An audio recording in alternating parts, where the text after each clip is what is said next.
Salut, c'est Madux et on se retrouve sur la chaîne. Si tu me connais pas, je suis un passionné de football, je collectionne les maillots et je vais voir des matchs un peu partout. Et si tu veux des conseils sur la chaîne, n'hésite pas à voir la dernière vidéo qui va apparaître juste ici.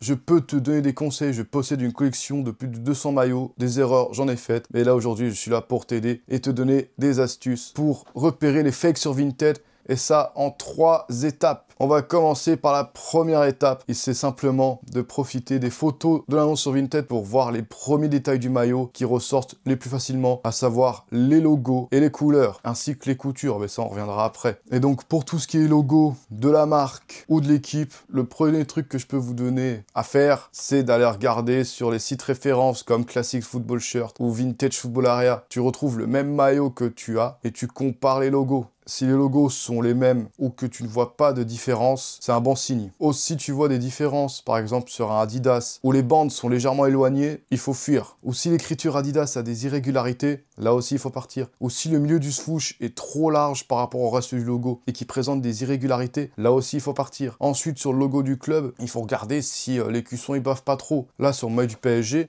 l'écusson est parfaitement rond, alors que sur certains faux, ça dépasse un peu, il y a des petites irrégularités, ou même des détails qui sont ratés. La fleur de lys sur le maillot du PSG, elle peut être ratée. Si tu vois ce genre de choses qui sont un peu bizarres, il faut pas aller plus loin. Après, pour aller plus loin sur le détail visuel du maillot, il faut regarder les couleurs, comparer les couleurs entre le maillot original qui est sur Classic Football Shirt et le maillot que tu as en direct. C'est un bon signe. Mais il faut faire attention parce que des fois sur Vinted, les gens font des photos avec des luminosités assez bizarres. Ce qui peut mal rendre, c'est un détail à regarder mais avec des pincettes. Mais ce qui fera la différence, surtout, ce sont les coutures. En bas des maillots, il y a souvent des coutures. Si elles sont sobres et discrètes et que ça tape pas à l'œil, c'est bon signe. Mais par contre, si les coutures sont grossières, là il faut partir et ne plus jamais voir cette annonce. Et le dernier truc que je peux donner aussi, c'est l'état du maillot. Si le maillot est récent, d'il y a 2-3 ans, et qui est déjà très abîmé, avec les sponsors qui sont complètement déchirés et flocage complètement froissé, c'est un faux, tu peux en être sûr. Les maillots récents ne peuvent pas s'abîmer aussi vite, à part si tu les laves à 90 degrés à la machine à laver, mais là je pense que même ta machine à laver, elle fond. Mais si tu fais un lavage à 30 degrés et que ça se barre comme si tu le lavais très chaud, pas bon signe. Voilà, c'était la première étape de l'observation visuelle du maillot de foot. On va passer à la deuxième étape, où là c'est un peu transformer l'essai par rapport à la première, c'est de regarder les détails d'information du maillot, à savoir les étiquettes de taille qui sont souvent dans le cou ou en bas du maillot. Aussi l'étiquette de lavage se barre pas trop vite parce que sur Nike et Adidas elles sont floquées dans le cou. Mais celles qui nous intéressaient, ce sont plus des étiquettes en papier. Par exemple sur les maillots Nike, les étiquettes de lavage qui se trouvent en bas, la petite étiquette qui va nous intéresser se trouve derrière les étiquettes de lavage et elle donne un petit code qu'il faut taper sur Google. Et si ce code correspond au maillot que tu veux sur Vinted, c'est bon signe, tu peux le prendre. Mais par contre, si tu tombes sur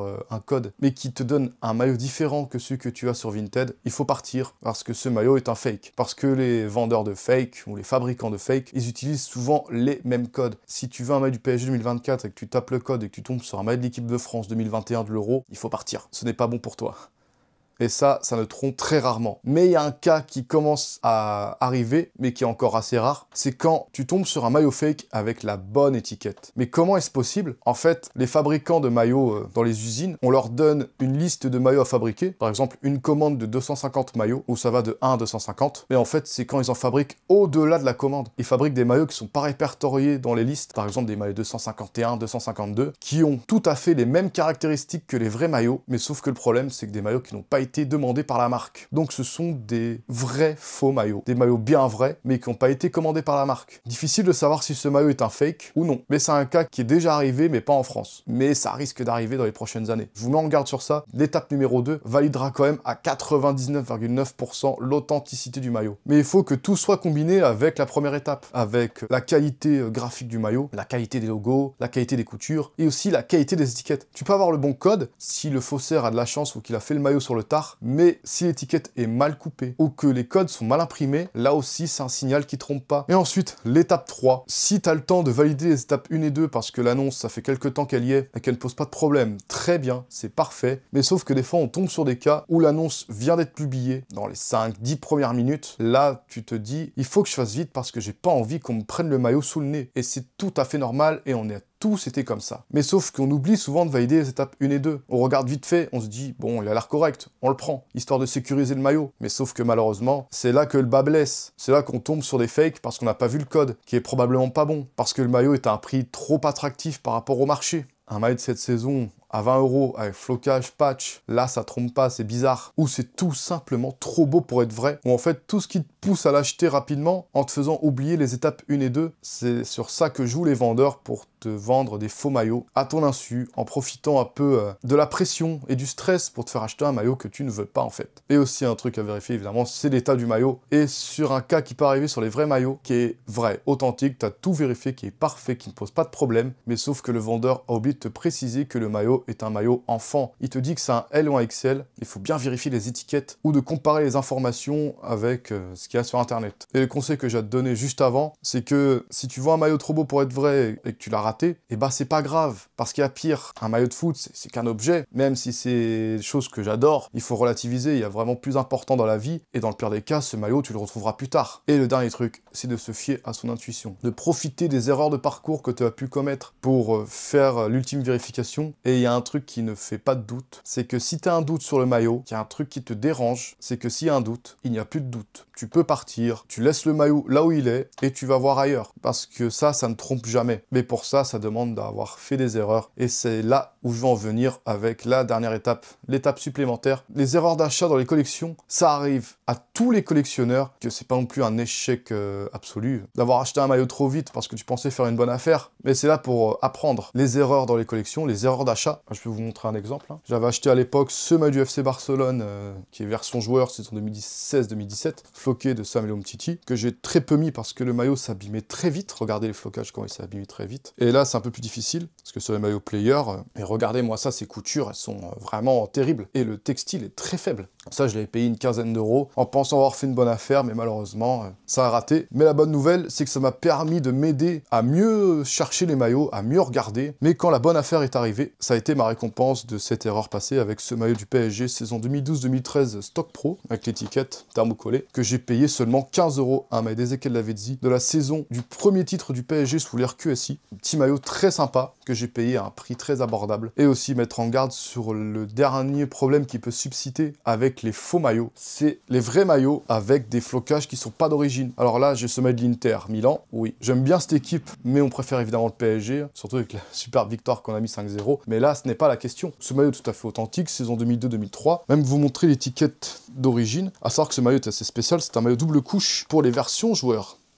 Mais là, le problème, c'est que le flocage, il a l'air beaucoup trop neuf par rapport au reste du maillot. Regardez le Pirelli, il a pris la poussière, il est un peu grisé, alors que le flocage est parfaitement blanc. Bon, il a un peu pris le coup parce que le flocage n'est pas de très bonne qualité. Mais pour le coup, c'est un truc à regarder sur les maillots authentiques, mais qui sont floqués. Si le flocage est à peu près usé comme le maillot, ok, là tu peux y aller, le flocage est un peu abîmé, il faut quand même négocier un peu le prix parce que le maillot n'est pas dans un état parfait, mais si tu tombes sur un maillot avec un flocage qui a l'air très parfait, mais légèrement brillant, là c'est pas bon, là c'est un flocage qui a été refait, qui n'a pas été validé, qui n'est pas authentique, donc il faut fuir. Ça quand même, ce truc-là, je l'ai payé 70 €.